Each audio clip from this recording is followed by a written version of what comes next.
What's up, everybody, and welcome to another episode of Scouting the Fins here on the 3 Yards Per Carry podcast feed, also part of the 5 Reasons Sports Network. I am joined by my co-host, Coach and Eric, and the Miami Dolphins schedule has been released, and we will all watch the video together. Let's get after it. We've carried it all. Good, but not great. Close, but still so far away. Confident, but never satisfied. But when you look inward, dig deeper than ever before. You learn that sometimes the tide doesn't turn on its own. You have to turn it. We're done looking back. Now we charge forward. Forged by perfection, sharpened by adversity, bonded by purpose. Because no spirit can outlast the one that's building beneath the surface.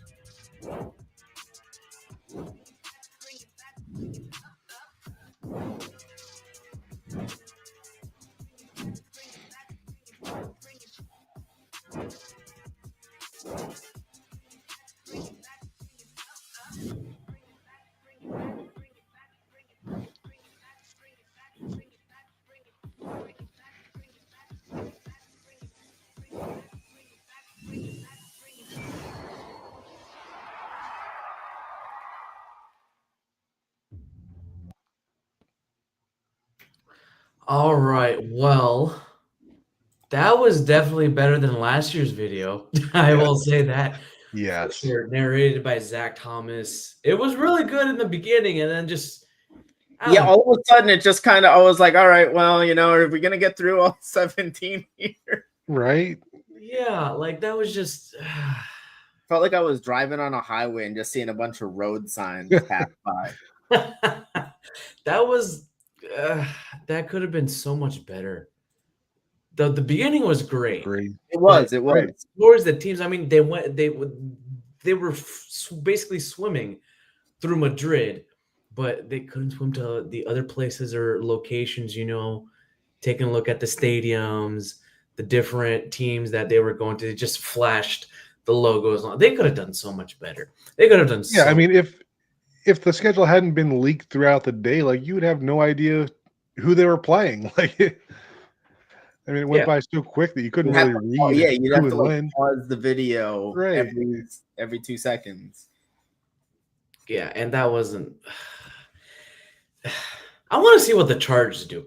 Actually, I definitely want to see what the Chargers do. But there were a couple of Dolphins Twitter folks, Jason Sarney and Ian Berger as well, that were on the Dolphins schedule very, very early in the morning. We have a comment here from Garrett Grimes. The graphics sucked, guys. It was good in the beginning. Then towards the end, it was just like a dump. It like they just gave up halfway.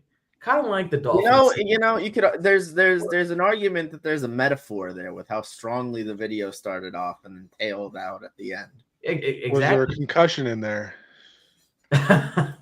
Just like the Miami Dolphins for the last 25 years, basically my entire lifetime. Impressive in the beginning, then not so much at the end. All right, we'll go ahead and talk about it. Here is the schedule for the Miami Dolphins. Week 1 up against the Indianapolis Colts. Anthony Richardson and Tyler Warren. Week 1. Coach Eric, what do we think about this matchup against the Colts? I like starting out with the Colts. Like the fact that some of these teams that we're getting at the beginning, including the Colts, are dealing with some new coordinators like we've had to do in the past. And for the first time in quite a while, we're coming into the season with the same offensive and defensive coordinators. So hopefully that results in a little bit of stability early in the season compared to some of the opponents. The Colts have a new defensive coordinator being Lou Anarumo. And then, quarterback-wise, it's either going to be probably Anthony Richardson, but the alternative would be Daniel Jones. And either one of those, as long as two is healthy, right, we should have the advantage in that game. Yeah, I mean, this is one of the few matchups where I mean, this year I can already tell teams that throw the ball well are going to terrify me because of the Dolphins secondary. The Colts, fortunately, at least as it stands right now, don't look like they are shaping up to be one of those teams. Anthony Richardson still has some pretty significant issues in terms of accuracy. We'll see if he cleans that up in his third season here. But I like the Dolphins' chances here against the Colts. I think they got stronger. Well, maybe not stronger, but when you consider what they get back along the edge, I think you can make the case that they've got a stronger front seven at the very beginning of 2025 than they did last time they played the Colts. So I think they can keep Jonathan Taylor hemmed up. I would probably say they should expect to win that game. Yeah, the Dolphins have a revamped offensive line now that should be able to handle that pass rush. They should be able to win that in Indianapolis. But you never know. Week 1 working out the kinks. The Dolphins have pretty much a brand new secondary. Yet to be seen if Jalen Ramsey will be with the Miami Dolphins, but it's a young, brand new secondary, maybe an adjustment of the scheme for the Dolphins on the back end. Second week up against the New England Patriots. Home opener, Drake May, Will Campbell, Christian Gonzalez. It's a home opener. Dolphins should be able to win this. Tua has no problem. Hasn't lost a game against the New England Patriots at all. And it's going to be hot. Is that a 1 p.m. start time? I haven't seen it, but I got to assume that not being a night game. Take a look. I mean, it's not a night game, so it's going to be hot in Miami in September. You got the Patriots with new head coach, offensive defensive coordinator. We saw a good Bills team come down here and just wilt in the heat. So that would probably be one that I'm most comfortable with early in the season. Yeah, I feel a lot better playing the Patriots week 2 than I will later on in the season because, quite frankly, I mean, right now I would probably have the Patriots penciled in as my most improved team in the AFC. If for no other reason other than Drake May's progression, and I think that they had a very strong draft. But week 2 at Hard Rock in September against this Patriots team that's going to be not only breaking in a new coaching staff, in some places, but also bringing in a lot of new faces. We're not sure what the chemistry between a guy like Stephon Diggs and Drake May is going to be week 2. So this is another game that I would expect the Dolphins win. Yes. All right. They should be able to win this. It's a brand new team for the New England Patriots. Mike Vrabel as the new head coach. We know that Tua and the Dolphins have had issues up against Mike Vrabel-led teams, namely the disaster 2023 Monday Night Football game that pretty much imploded this entire Dolphins build. Might be a house of horrors to relive those nightmares up against Mike Vrabel. It should be a better Patriots team, a revamped running game, revamped defense, revamped offense. They should be better. I think this will be an actual dogfight. These are divisional rivals. You have a brand new head coach who knows the quarterback and defense and offense pretty well, knows the opposing head coach pretty well as well. New players for the New England Patriots. I think it's going to be a dicey, but I think the Dolphins should be able to squeak this one to make it 2-0. And then it's the big, bad Buffalo Bills Thursday night in Orchard Park. We have a lot of folks on Twitter saying that the season will be over by week 3. It's probably going to be the 5th or 6th concussion that Tua Tagovailoa will have, because it seems that every single time he plays the Bills, I shouldn't say every single time, 9 out of the 10 games, let's say 90% of the time, plays against the Buffalo Bills, he gets hurt, such as a concussion or a debilitating injury where he has to get pulled off. I mean, there's just history there. Yeah, this is a game where I wouldn't blame them if they just decided to kind of, leave Tua at the airport just for this 1 week at Buffalo. I will say this though, being completely serious here. This is everything that I want in a game at Buffalo.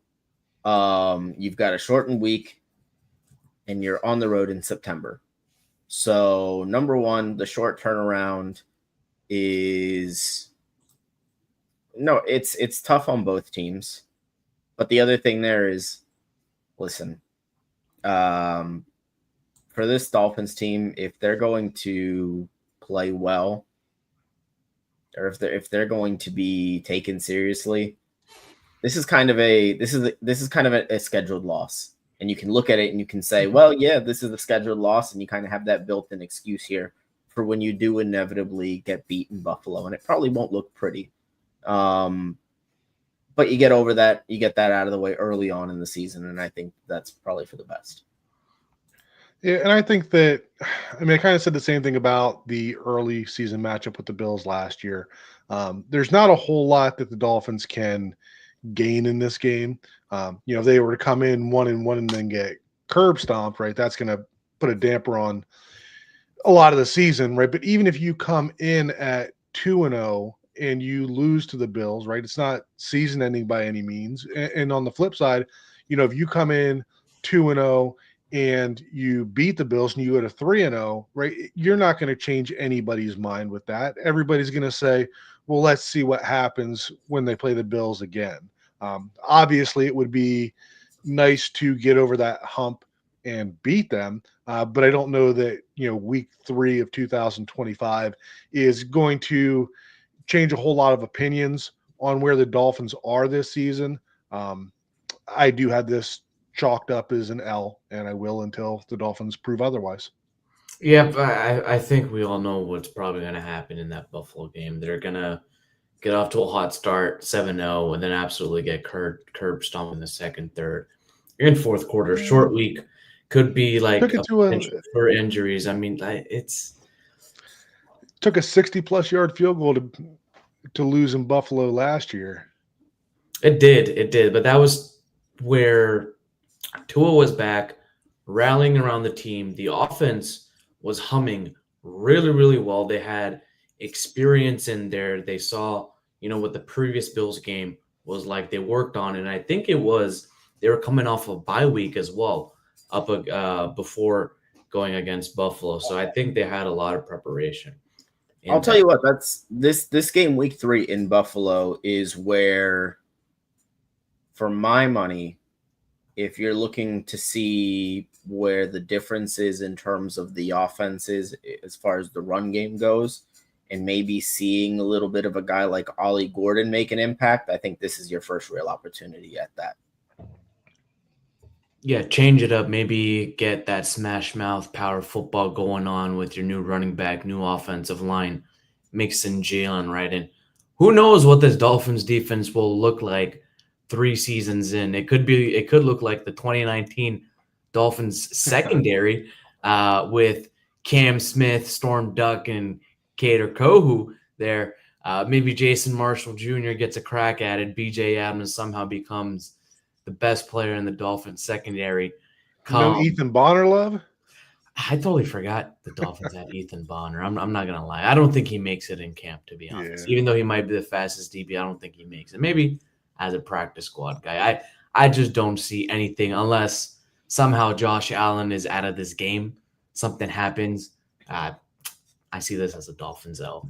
The next game, the New York Jets, Monday Night Football at home, 7:15 p.m.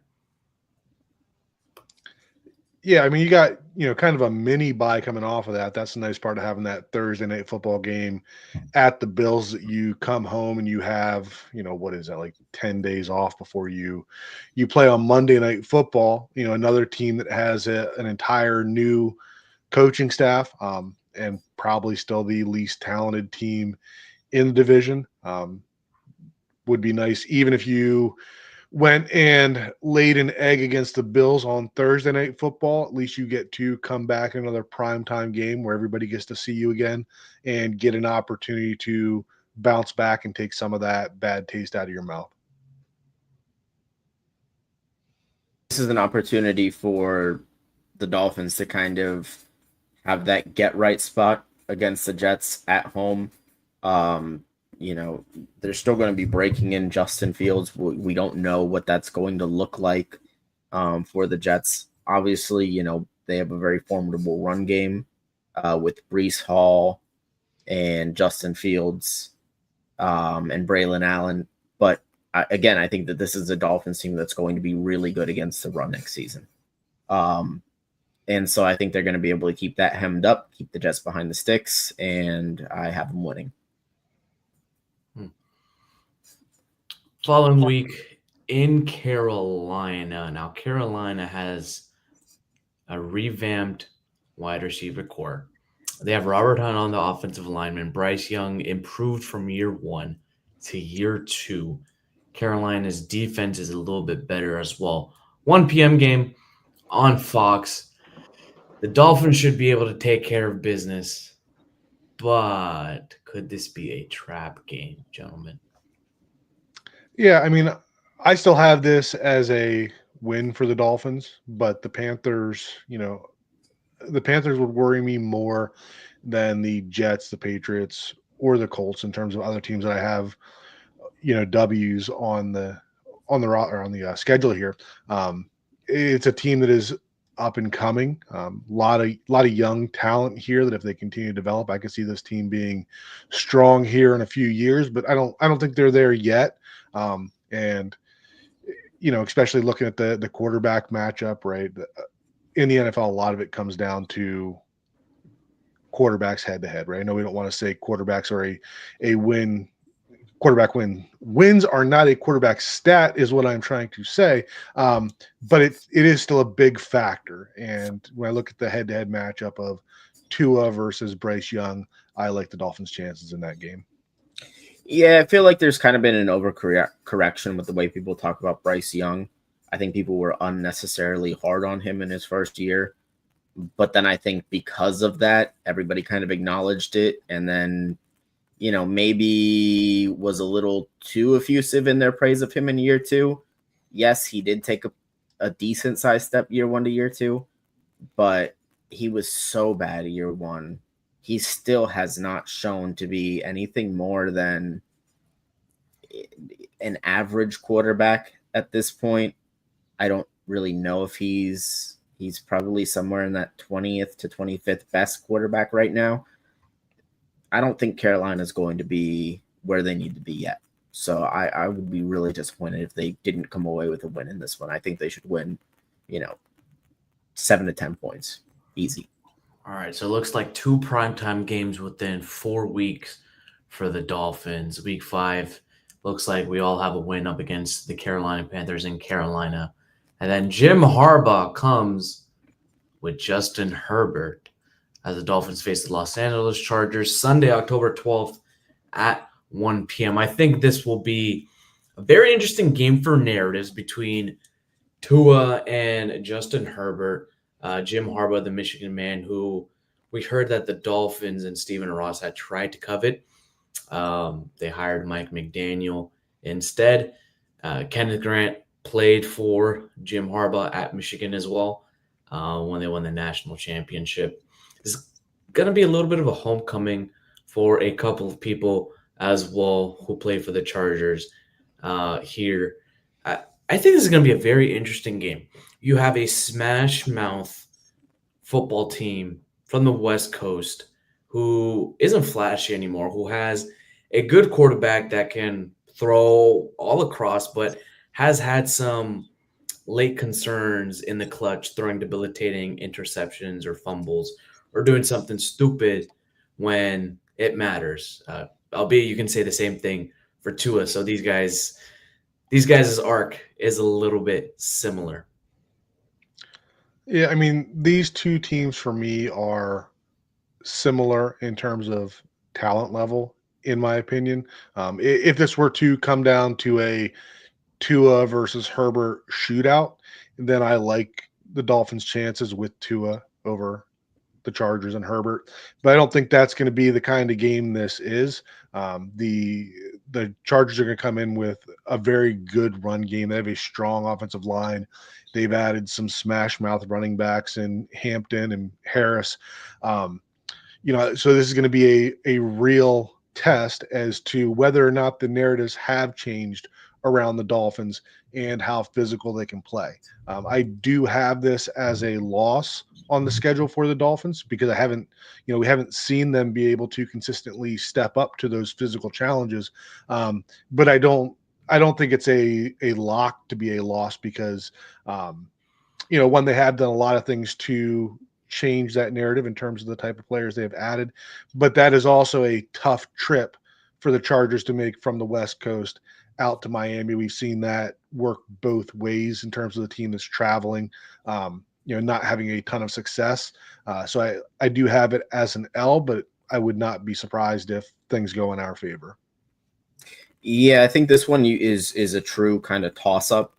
I'll have to see what Los Angeles's schedule looks like if they're on the East Coast, in week 5. Yeah, they're on the East Coast. They play the Washington Commanders. Okay, so the travel thing really isn't going to be a factor in this week. Week 4 they play the Giants. Week 5 they play the Commanders. Week 6 they play the Dolphins. So they have a very early West Coast trip. Okay, yeah. Again, like Coach Eric says, this is kind of a game where the Dolphins are going to have to prove that they can be that smash mouth team. Now, I will say the Chargers themselves haven't necessarily proven anything either. They've been good under Harbaugh, but I wouldn't say that they've proven themselves to be, in that upper echelon of the AFC to this point. So I do think that it's a really, really, really close game. I'll give the nod to Miami, just it being at Hard Rock, early October. It's still going to be hot as all get out at 1 p.m. So I think I have the Dolphins there by a hair. I have the Dolphins squeaking a close one out of this.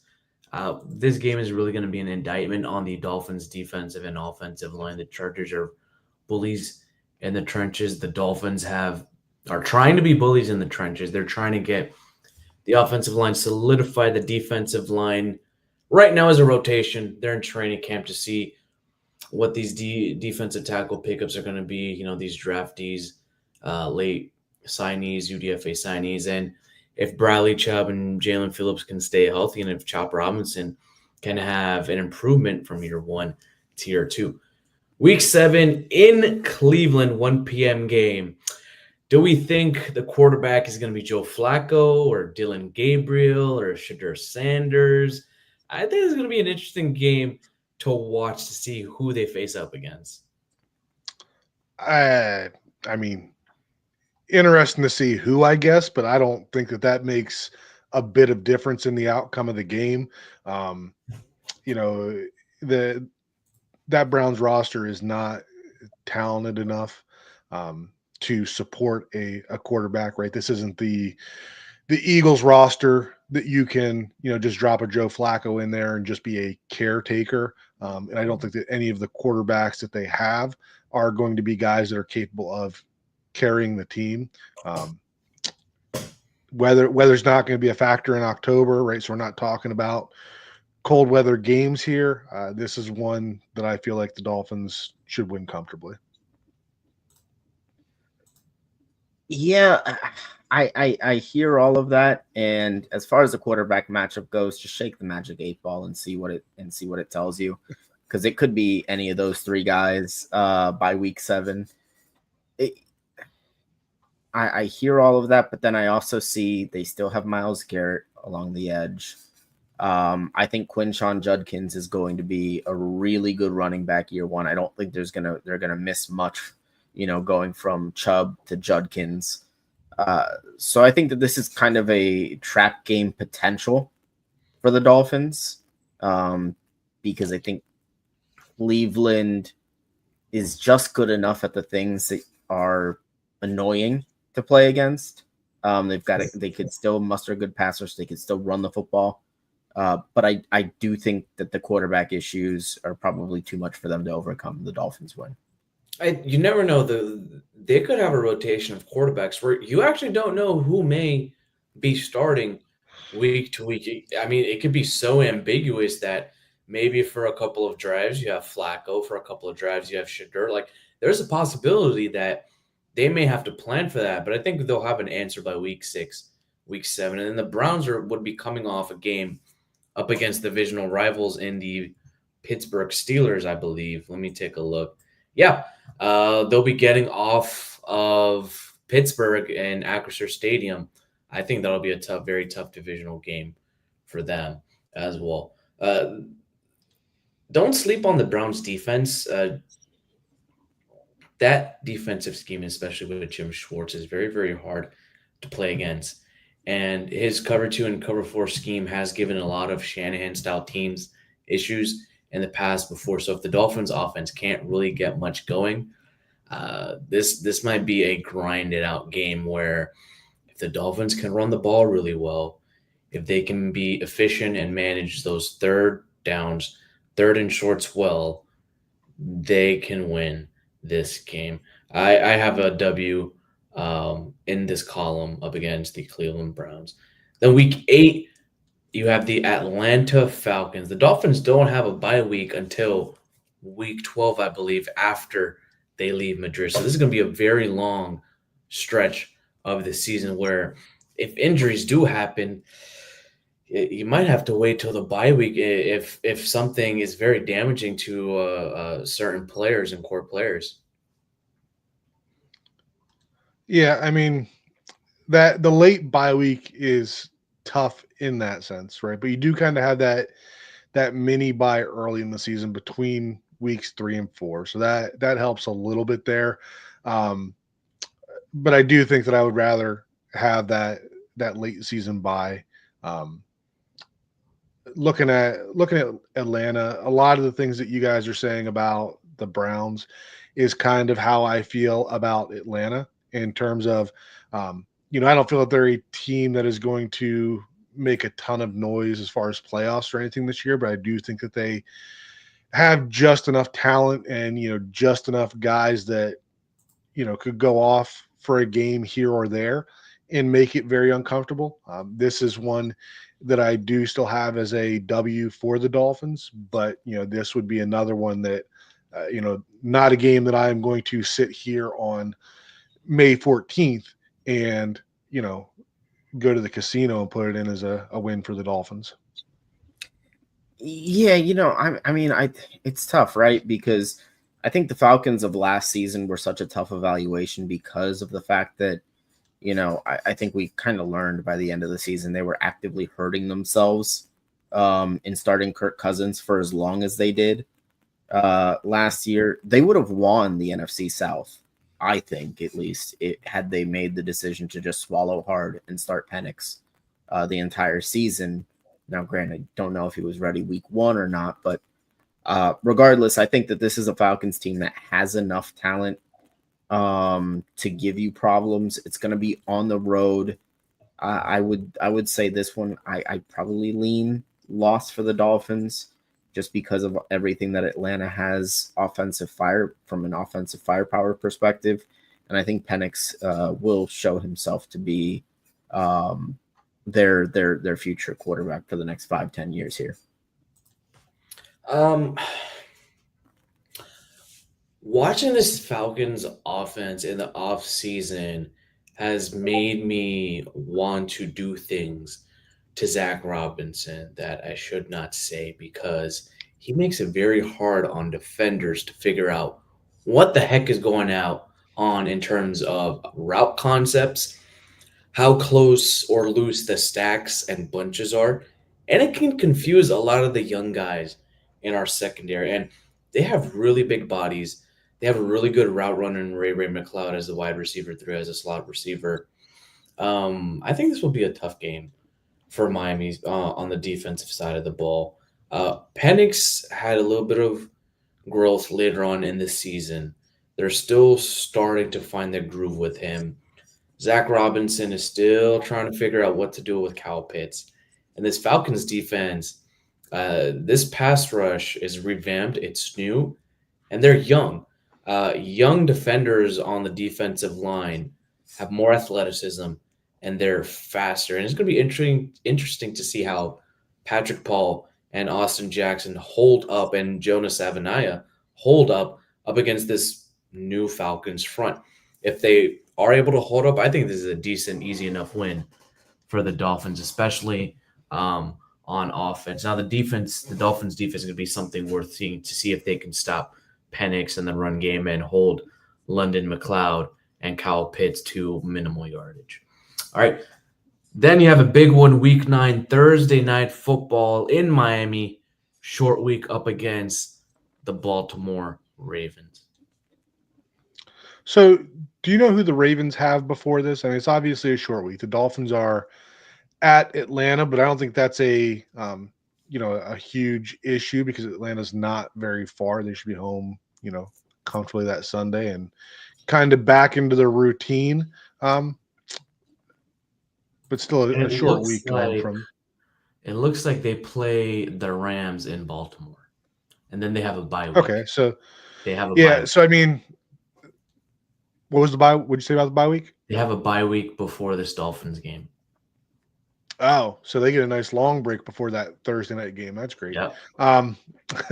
So again, right, the Ravens are probably one of the strongest rosters in the AFC, probably in the NFL. One of the most physical teams in the NFL. They should be in contention for the AFC Championship game. And this is a game that is, again, like we talked about. Oh, sorry. The Chargers They don't have a bye week, actually. I misspoke.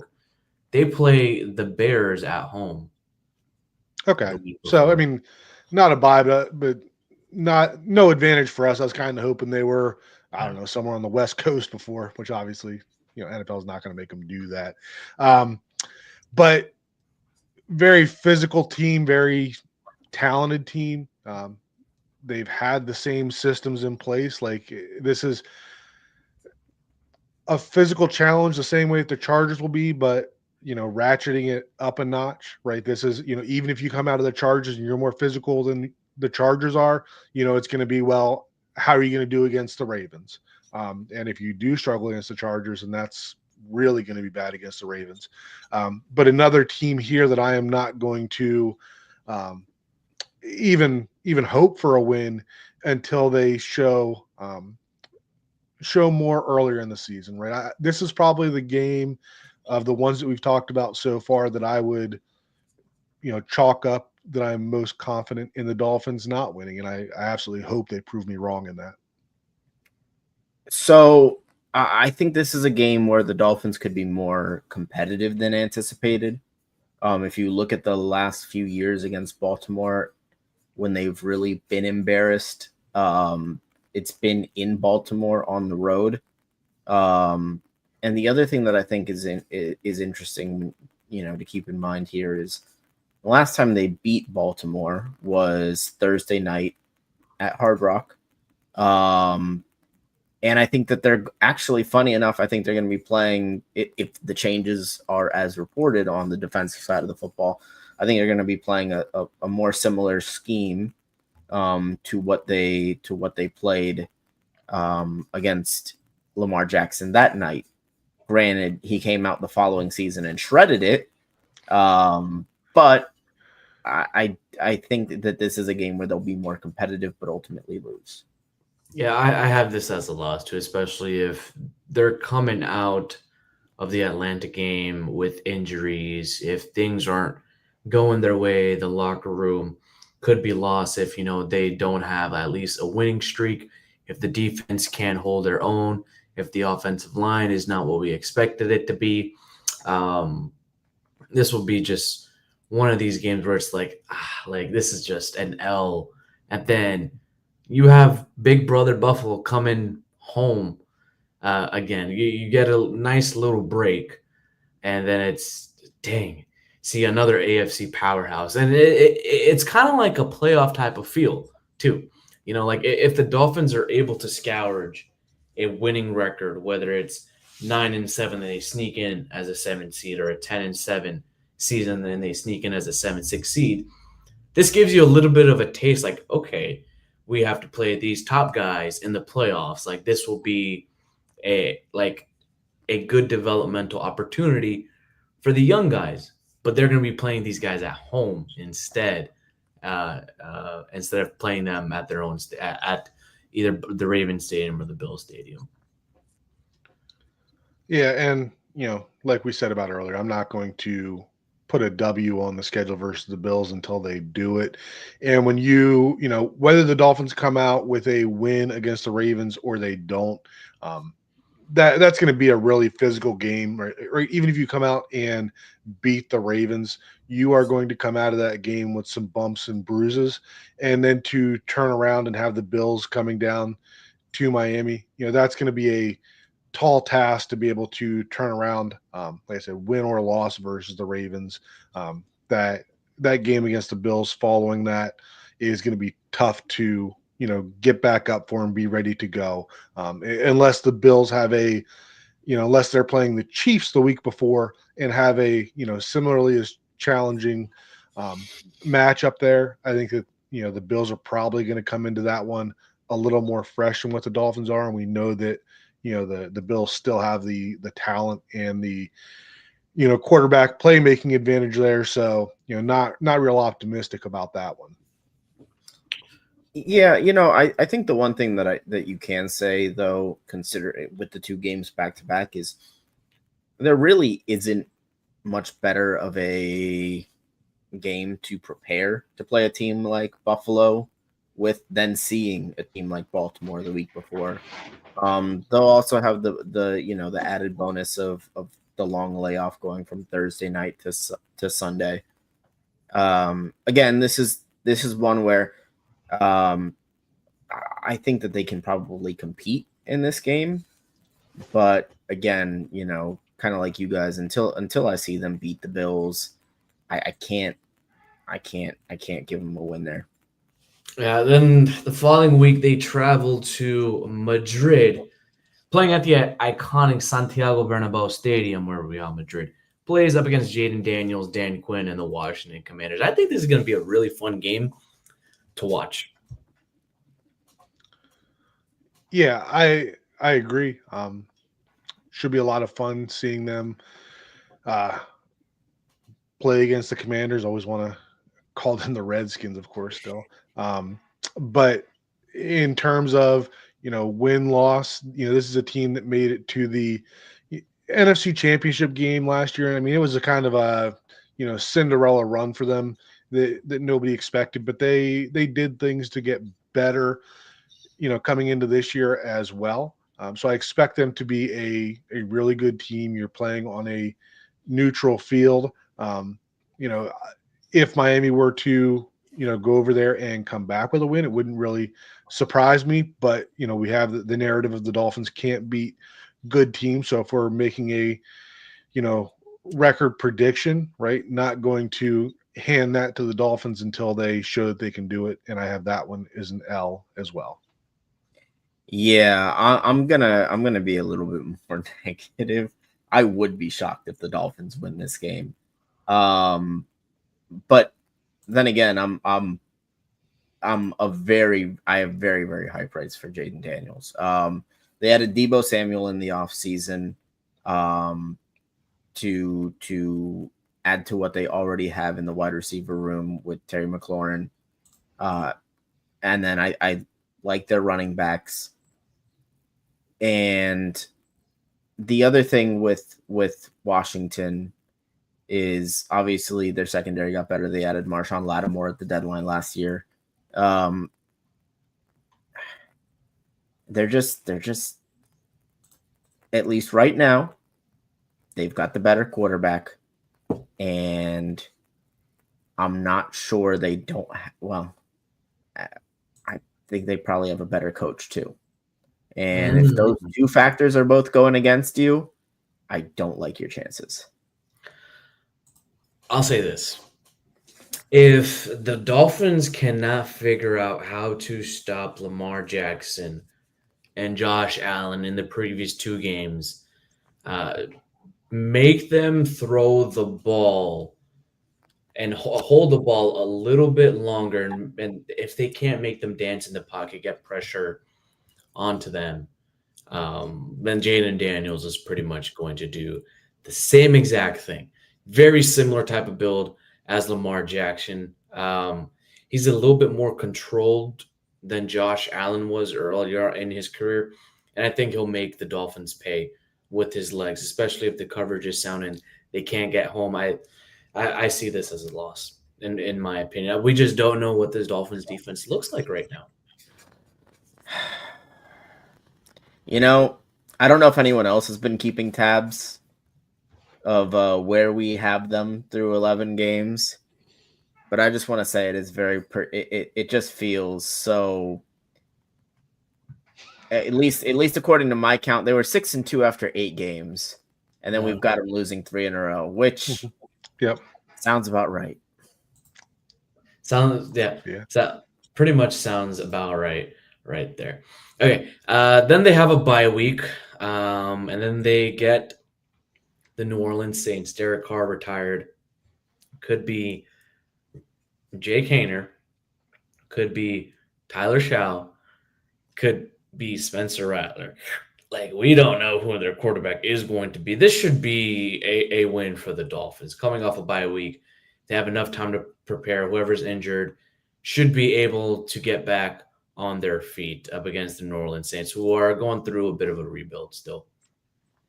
Yeah, I mean, that the stretch leading up to that bye is really tough, and like Eric said, right, 6-2 heading into that, 6-5 coming out of it. But one of the really nice parts about this schedule is that bye does come after that tough stretch, and it gives you a chance to recuperate a little bit. And we look at this stretch that we're getting into as we come out of the bye, right? It's a very good stretch to get right again, and starting with the Saints, and this is a roster that I like. I like the offensive line that they're developing there. I like some of the weapons they've put in there, but they are clearly not ready from a quarterback position. I think this is a team that could, get better as the season goes on if they can find any kind of stability at the quarterback position. But if we're talking about a team that at one point is 6-2, the way that we're kind of predicting here, then there is no reason that the Dolphins should not be able to come out with a win against the Saints at home. Yeah, I mean, this is a game that if the Dolphins lose, I think would and should be rightly call for a 5-alarm fire in Dolphins headquarters. The Saints are going to be picking in the top 5 of next year's NFL draft. They are not a good football team at this point. They're very clearly going through a transitionary period. And again, this is one that I think the Dolphins should win comfortably. All right, next up on the schedule in New York, in MetLife. I mean, we still don't know who their quarterback is going to be. And they play them earlier on in the season, so it'll be a little bit of a revenge game for the Jets. Going to be a little bit colder. Tua doesn't struggle up against the Jets. He's lost, one game against the Jets, I believe? That sounds about right. Yeah. But I think this should be a dub for them. They don't really struggle that bad up against the New York Jets. Yeah, I don't have much to add to that. I mean, we talked about the Jets earlier in the schedule. I don't think that, unless it's a brutally cold game there, I don't think that, early December is going to be cold, but it's not going to be, the brutal cold yet, I don't think. So I don't think it's going to be a major factor. Again, right, you're coming out of that 3-game stretch before the bye. You have your get-right game against the Saints. You should be going into that road game at the Jets on a high still, right, and be able to carry that through, right? If you can't, if you don't take the Saints seriously, or you don't take the Jets seriously, then you don't deserve to be in that playoff competition, right? This can't be a game that you overlook just because you got one more back against the Saints. This has to be a win for the Dolphins.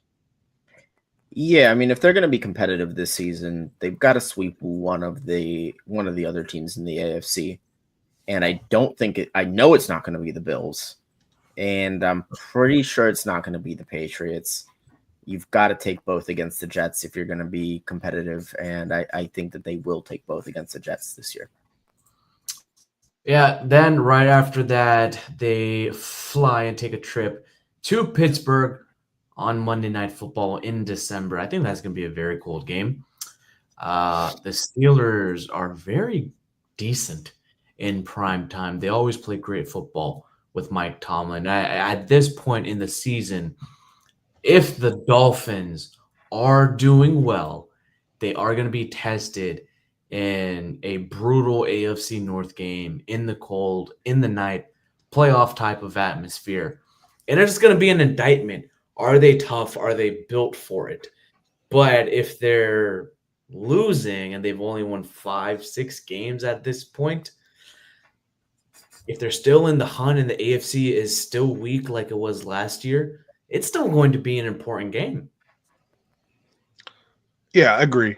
This is going to be regardless of what the record is, right? Whether they're coming in with a strong record and they are fighting for playoff position, or they're coming in a little bit below 500 and they're, trying to just defend themselves from narratives at that point, right? The Pittsburgh game, you're going to be in prime time. It's going to be a night game, so it's going to be colder. You know, another physical team that they're going to be playing, right? And you've got Deshaun Elliott on the other side of the ball, who, was one of the guys that were very vocal about the team not being physical, right? So if you can't, if you can't go on the road in prime time in cold against a team that, Pittsburgh's solid, right? But they're not among the top of the league, right? If you can't come into that game and be physical and get up to play, then what are we doing here?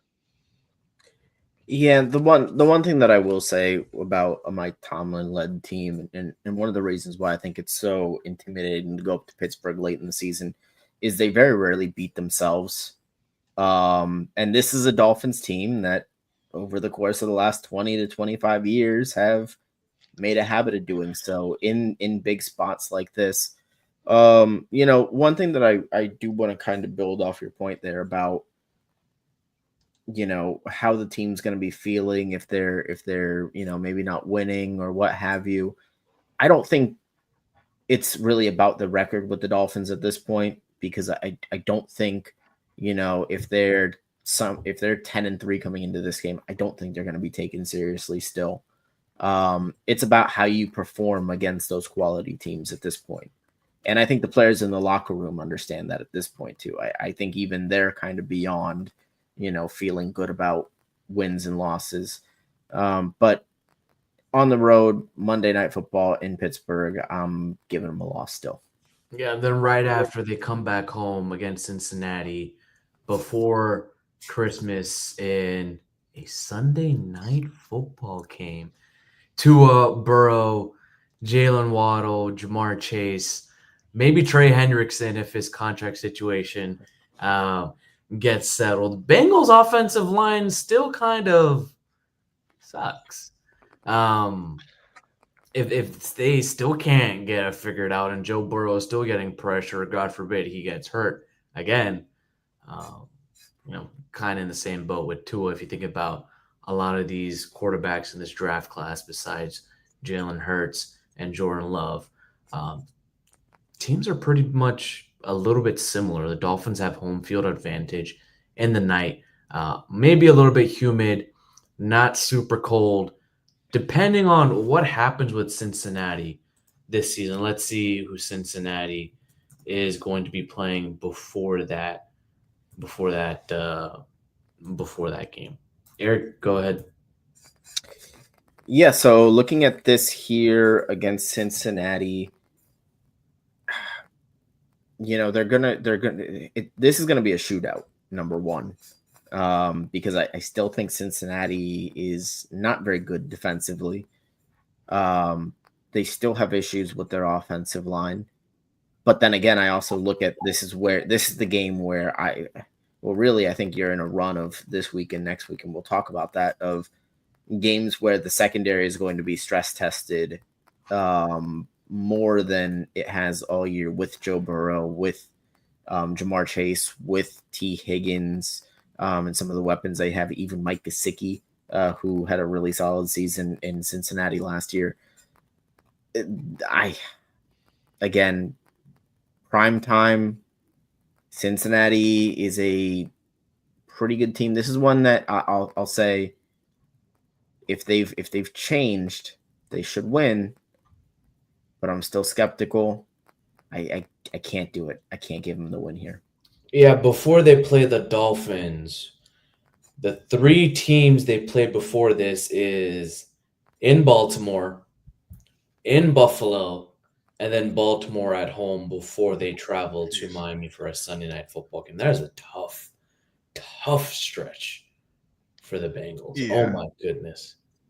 That's I very agree. And like Eric said, I have this as a loss for the Dolphins as well. But this being this late in the season, we talked about that Bengals offensive line. And I think that a lot of it is what that comes down to. I don't worry about the Dolphins, if the Dolphins offense is healthy. Don't worry about them being able to score on the Bengals. But it's going to come down to what kind of condition Joe Burrow's in. If he has spent the entire season, if he spent those last 3 weeks, just getting his butt kicked behind that offensive line, then, you could get to, week 16, right? And he could just be throwing it up to save himself. But if he's been able to go out there and play Superman and, kind of hide that offensive line, then like Eric said, like this is one that the secondary really worries you, because, a lot of quarterbacks, if you can get to them quickly and pressure them, right, then you can cause some mistakes. But, if you have a confident Joe Burrow and you have Jamar Chase and T. Higgins versus whatever corners the Dolphins are going to put out there, and Mike Gesicki, right, you can't get there fast enough that you can't throw a jump ball, and the Bengals have the advantage there, unless Burrow comes in, a little shell shocked before that. Yeah. Right after that, I think this is going to be a fun game for the Dolphins. It's going to be the Buccaneers on Sunday up against Baker Mayfield, Mike Evans, Chris Godwin, Emeka Egbuka. That is a very, very good trio of wide receivers. Very good offensive line. Defensive line has been revamped.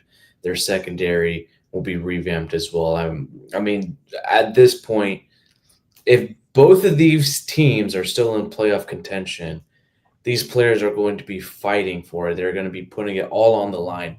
And I don't know where it would matter if they lose a game in week 17 against an NFC team, depending if they are in playoff contention. But the big one will be definitely the Bengals games, the Ravens games, the Bills games, the Steelers games, and then the Patriots week 18 in New England. Maybe the Dolphins somehow squeak by with the win in New England. I mean, that's going to be a tough game. It's going to be a very tough game in New England. Yeah, I mean, just touching on this, the Tampa game, I think you can just copy and paste everything that I said about Cincinnati, and why I'm terrified of their offense with the Buccaneers. And then as far as the Patriots go, unfortunately I'm a big believer in Drake May. And then, as you mentioned, you kind of got like a triple whammy of this stuff, where I think the Patriots are much improved. Then you're on the road in early January in Foxborough against Mike Vrabel, who is, over the years been a thorn in the side of the Dolphins, both on the field as a player and a coach. Yeah, I don't feel good about really like this ending stretch of the season, sans the Jets and the Saints. I don't feel great about right now. Maybe I'll feel good about it later on if they make more moves. But as of right now, it's very daunting. So where are we in terms of the Dolphins' schedule? Because I was not keeping track at all.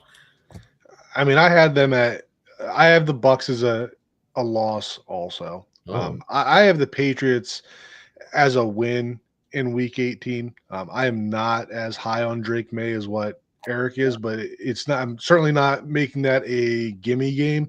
Um, it scares me that Vrabel, when he talked about what they want to do in New England, is basically he wants them to be a team that doesn't make the costly mistakes, right? That you hang around till the end, and that might not see that in week 2 when we play them, right? But by week 18, they could have that ironed out. But at the same time, if that's a game that the Dolphins have to win for playoff positioning, then that it's a no excuses game for me. So I had him at 9-7 going into that one, and then I had the win for 10-7 for me. So as mentioned, I had the Dolphins at 6-2, I think, through the first 8 games, and I've only had two wins since then. I think being the Jets and the Saints. It would be quite an interesting off season following that to follow up 4-game losing streak. 7. Yeah, unfortunately, right now I'm thinking 8-9. wow. So we're all pretty much aligned because I had them. I just did the tally. I had them going 9-8, just on the fringe of potentially making the playoffs. We know what this Dolphins team is. They are mediocre good, and then mediocre bad at times. Just nowhere where they can be put at the top or where they just tank everything and blow it up. This is going to be a very interesting season for the Tua, Mike McDaniel, Chris Greer build. Not a lot of confidence between us three with this Dolphins schedule release. Go Go ahead, Eric. I was just gonna say. I mean, it's a matter of track record at this point. You've got 3 years of evidence for this, and it's on them to kind of turn it around and rewrite some of those wrongs. That stretch that you have in the middle of the year where it's Baltimore, Buffalo, Washington, I think will tell you everything you need to know about this team. I kind of agree with that, but I also feel like if you can go into that stretch with a strong record, like if we go into that with a 6-2 record, the way that we've talked about, and then even if you go 0-3 in that stretch, I think that you are still in a solid position to bounce back. I mean, it doesn't say much for making a deep playoff run, but at this point, I think all 3 of us would be thrilled just to get one playoff victory. I think there's still an opportunity to bounce back and get back into that conversation. But if it ends up like Eric said, and 4 straight losses to end the season, it's going to be another long off season. It will be. Well, it's just very early on in the off season where we don't know what's going to happen with Tyreek Hill and Jalen Ramsey. OTAs haven't really started yet. They'll happen at the end of May, middle of June. Maybe the Dolphins could have some more additions later on.